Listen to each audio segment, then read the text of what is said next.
It's Thursday, November 28. This is the news on PBCJ. I am Simone Absalom. The private sector organization of Jamaica, PSOJ, has welcomed the announcement made on Tuesday by Prime Minister Andrew Holness that the government will be tabling a new national identification bill by March 31, 2020.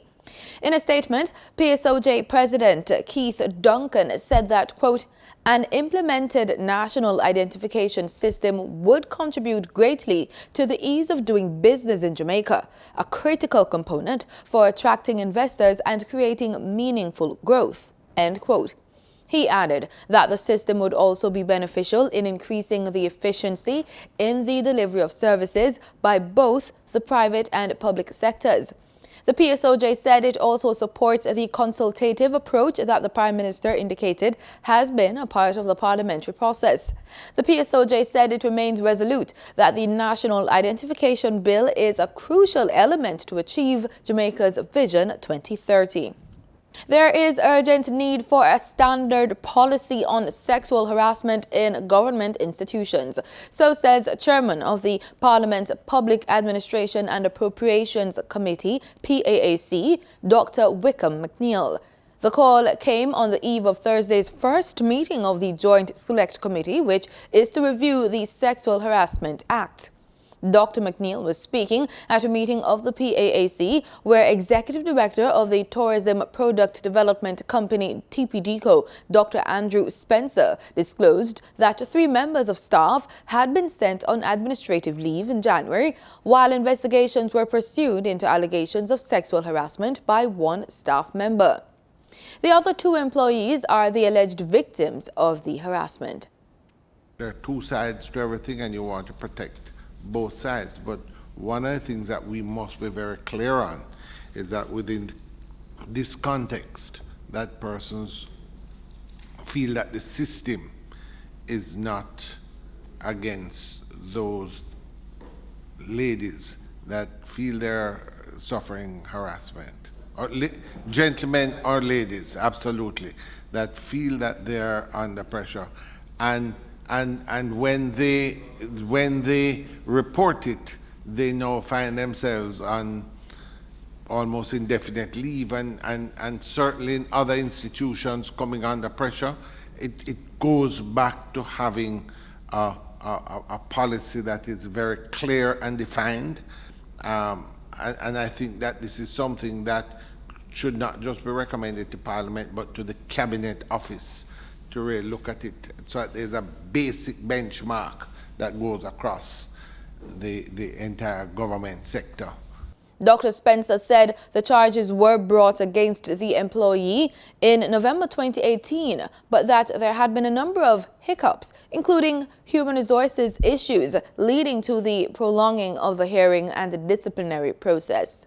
Everybody was asked to leave because in the interest of sterilizing the space and ensuring that we had the documentation that we needed to do the formal investigation, then each individual was invited in for a one-on-one with the independent investigator so we could have an investigation report and move forward. Spencer said having completed the formal investigation, TPDCO saw no reason to continue with the suspension, and the employees had been recalled to work 3 weeks ago. He emphasized that they were not working in the same space. St. Catherine Southern Member of Parliament Fitz Jackson expressed discomfort with the length of time that the process had taken and the fact that the employees had been called back to work, although the matter was not concluded. 9 months is an awfully long time. When you have complaints like sexual harassment against a staff member and you took as long as 9 to 10 months to reach to some resolution, that even as we speak now, the process is incomplete. Dr. Spencer told the committee that the employees' salaries and benefits had not been affected for the period. He could not give an undertaking as to when the matter would be concluded, but said it is to be referred to the Attorney General's chambers for an opinion, as it was evident that it could not be resolved internally. The Bank of Jamaica, BOJ, could face a massive compensation bill of more than $100 million if the panel of adjudicators at the Industrial Disputes Tribunal, now hearing a case between the bank and a former employee, rules in favor of the worker over the termination of his contract. The employee, who served as head of the Strategic Planning and Project Management Center at the bank from January 3 to May 28, 2018, saw his contract terminated 5 months into a 5-year agreement. President of the University and Allied Workers Union, Lambert Brown, and attorneys representing the former central bank strategy expert want the 5-year contract of their client to be paid after it is ended prematurely without what they describe as cause. Brown said that there was no probationary clause in the contract. The expected Christmas festivities, crime, and traffic could compromise garbage collection throughout Kingston and St. Andrew. That's the word from Chairman of the National Solid Waste Management Authority, NSWMA, Dennis Chung. His admission comes after councillors attending a meeting of the Kingston and St. Andrew Municipal Corporation on Wednesday criticized the garbage agency for tardy pickups throughout the city. Weeks after relocation of the Criminal Records Office from Duke Street to its current site at 6 to 8 Orange Street, customers have lamented long waiting periods and failure to deliver documentation on time. The unit is being now operated from Shop 68 Kingston Mall in downtown Kingston. The office had been relocated after its Duke Street location was shut down because of air quality concerns. When contacted by the Gleaner, Deputy Superintendent Donna Harris-Jones, who heads the unit, said she was in a meeting and couldn't field their questions and requested that they returned the call. Pembroke High School has identified the need for stress management programs to assist members of the school body in dealing with difficult situations. Members of the board met with Minister with responsibility for Education, Youth and Information, Carl Samuda, at the Education Ministry on Wednesday, following a confrontation between a teacher and a student of the school that was recorded and released on social media. According to a release from the ministry, during the meeting, the board members also requested additional infrastructural support, to which Mr. Samuda agreed. Prime Minister Andrew Holness envisions an alternative education system to focus on science, technology, engineering, and mathematics, STEM. Speaking in a media interview, the Prime Minister said the STEM system, which will run parallel to the current process, will be blanketed under new legislative framework, a rejection of the 1980 Education Act that governs the administration of the public school system.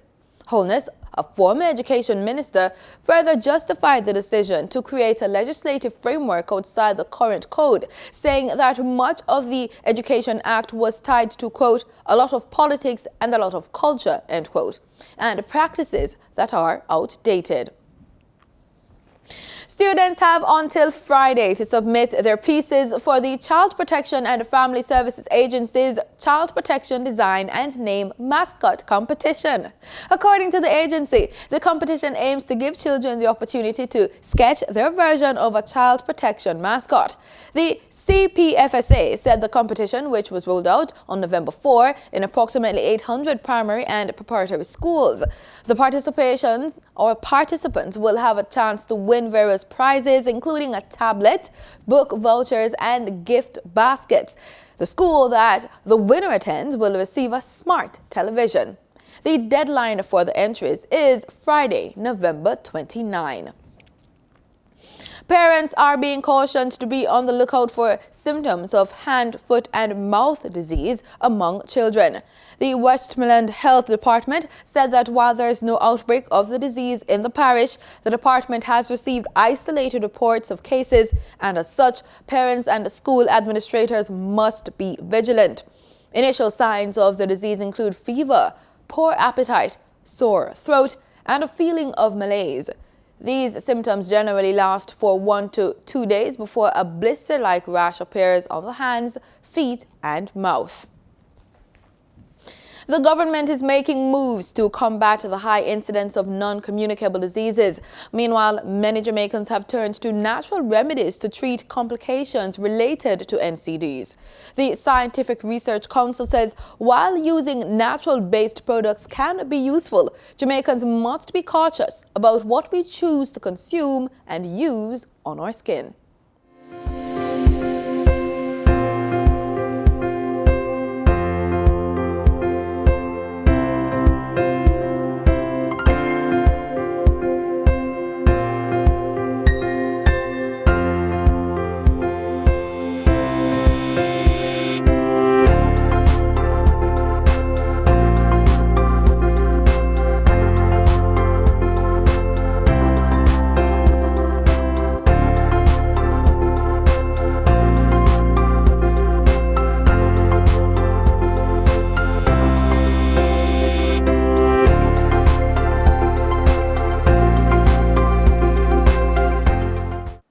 Scientists and researchers say nutraceuticals may be used to improve health, delay the aging process, prevent chronic diseases, increase life expectancy, or support the structure or function of the body.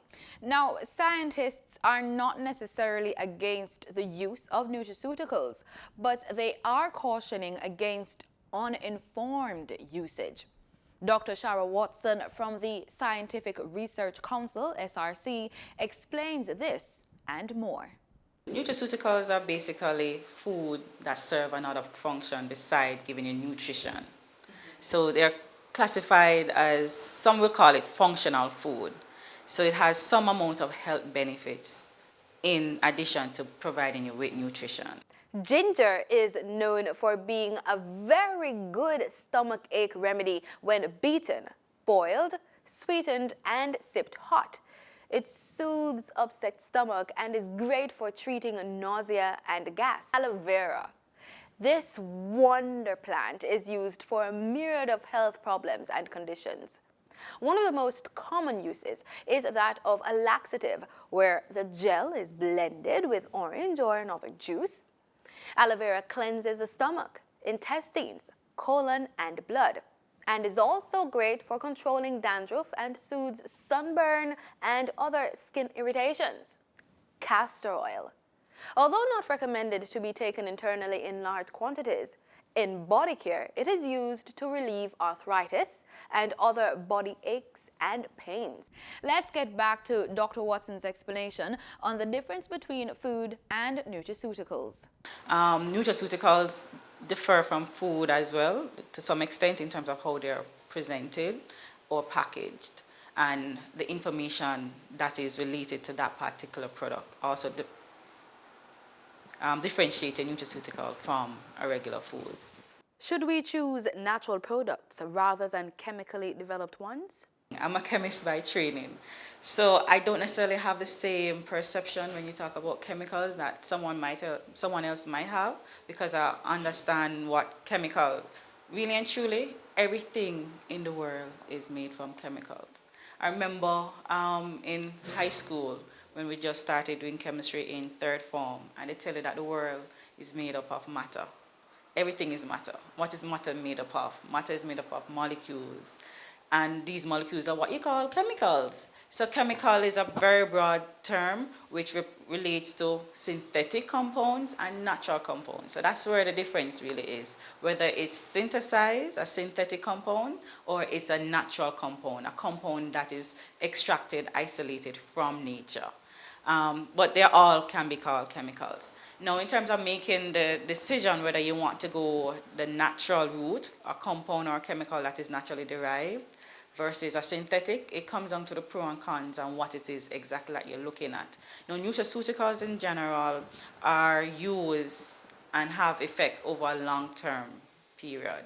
They are not necessarily recommended for acute conditions or conditions that you need an impact right away, immediately. For example, if you're having an asthma attack, taking a herbal product sometimes might take a longer while for you to get the impact that you need. You might have to take it over a long period of time.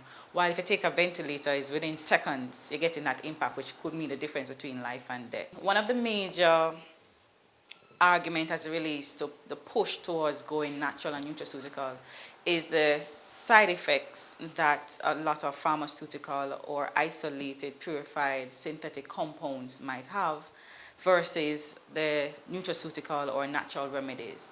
The side effect or impact tend to be less with your organic and your natural-based products versus your single pharmaceutical molecule. So that's one of the advantages and why there's been a push towards that side.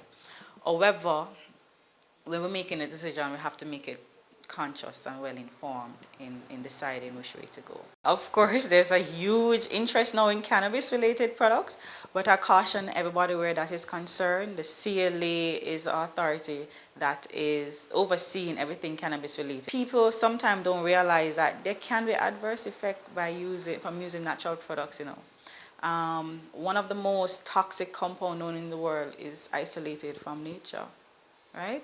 That product that is used in Botox, it's a naturally derived compound. It's one of the most toxic compounds ever. And persons need to be aware that even though it's a compound from a plant or isolated from nature, it does have dangers too, so you have to be responsible where that is concerned.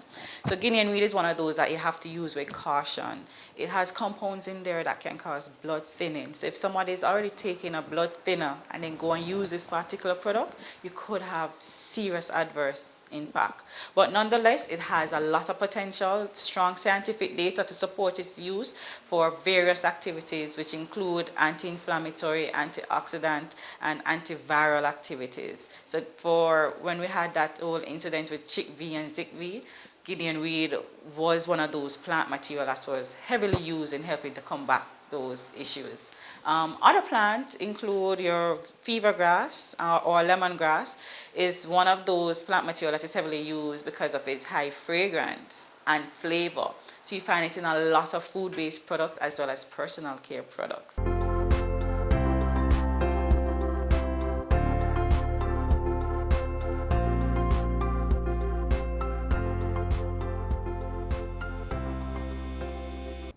Motorists should see an increase at the pumps in the prices of gasoline and decrease in diesel effective Thursday, November 28. And that's according to the latest ex-refinery costs from Petrojam.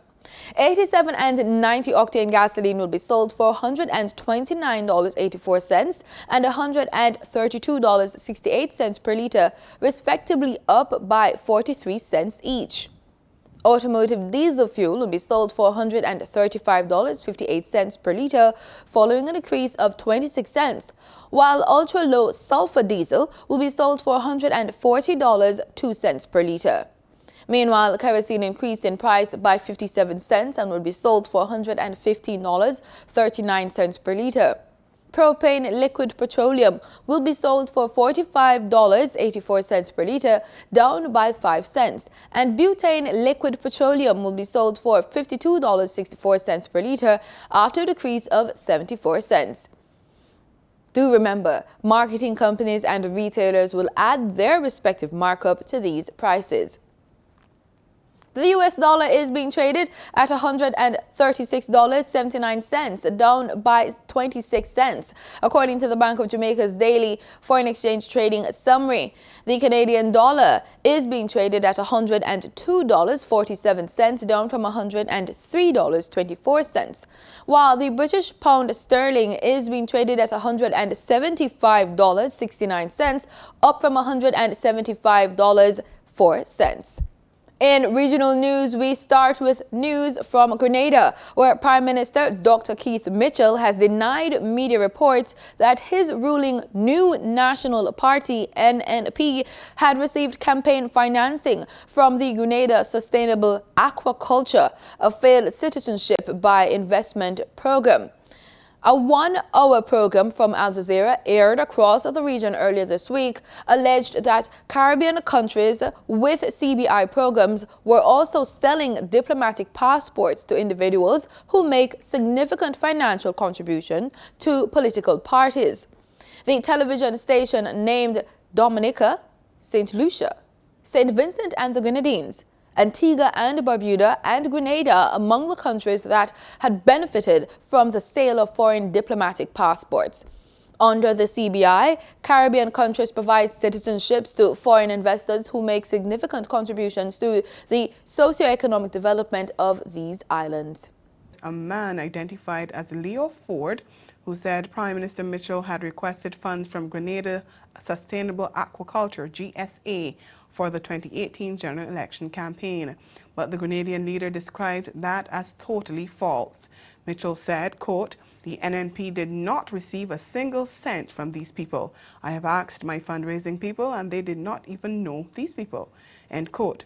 Last year, Grenada's Citizenship by Investment Committee announced a suspension of applications for the GSA until further notice. And earlier this year, Mitchell told reporters the company did not make the investments agreed to, and his government was investigating the proprietors as they have collected significant sums of money.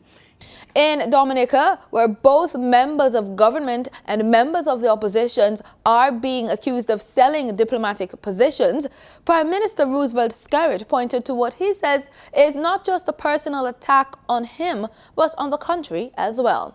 Who are bent on seeking to destroy our country's good name. And I say to you, my dear brothers and sisters, that all of us in Dominica who say we love our country and we care about our country must stand in defense of Dominica.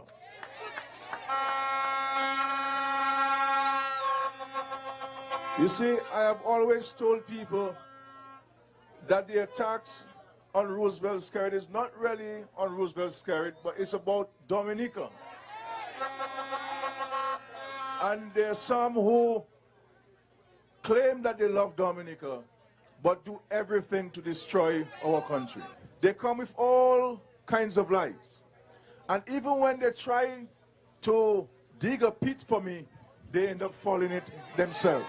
Caribbean men are being urged to be agents of change against gender-based violence across the region. The United Nations says 1 in 4 women has experienced some form of violence in their lifetime.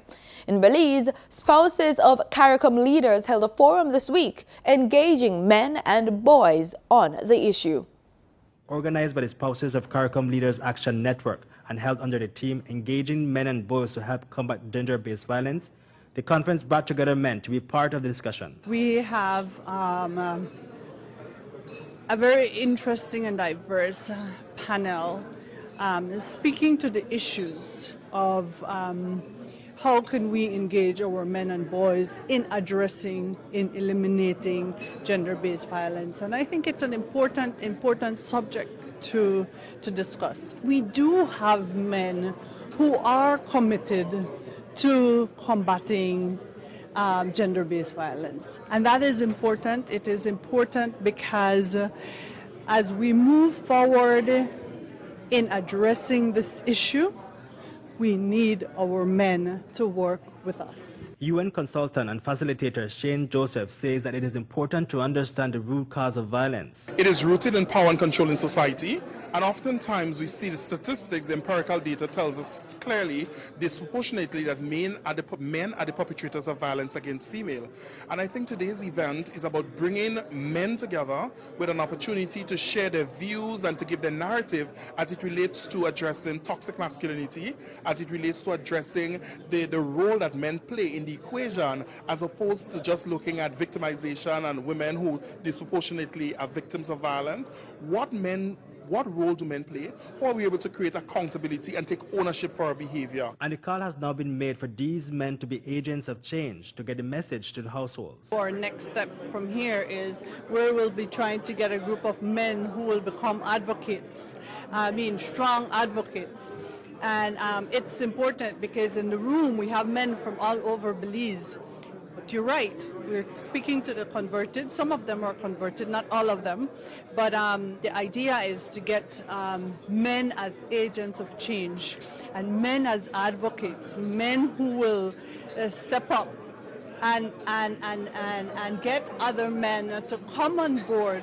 We cannot have resilient and prosperous societies without the freedom of women. That from Kenyan President Uhuru Kenyatta. He was speaking at the recent 25th International Conference on Population and Development, which was hosted in Nairobi.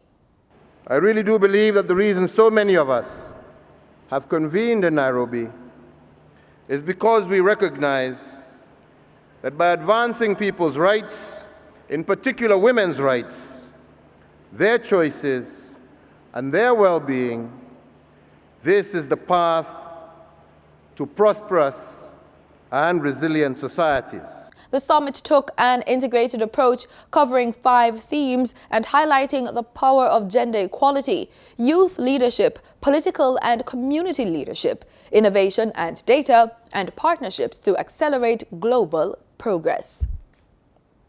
In sports, we're on the pitch with cricket as West Indies spin bowler Rakeem Cornwall wreaked havoc on Afghanistan in a one-off test match on Tuesday. The bowler tore into the host batting lineup to rack up a remarkable 7 wickets for 75 runs off 23.5 overs. Afghanistan was bowled out for 187 after the match. Cornwall said the conditions of the pitch were quite favorable. But I think from the way I see the first ball come out, I say I'm going to be a handful on this pitch. So I just back myself and do the job for the skip. It's a long journey. Started for the Leeward Islands for a long period of time, for 4-day cricket, dominated for a long period, and getting the success now. So I just have to keep myself in the loop and continue performing like this for the West Indies. And that's the news. Thanks so much for making it PBCJ. Pleasant viewing.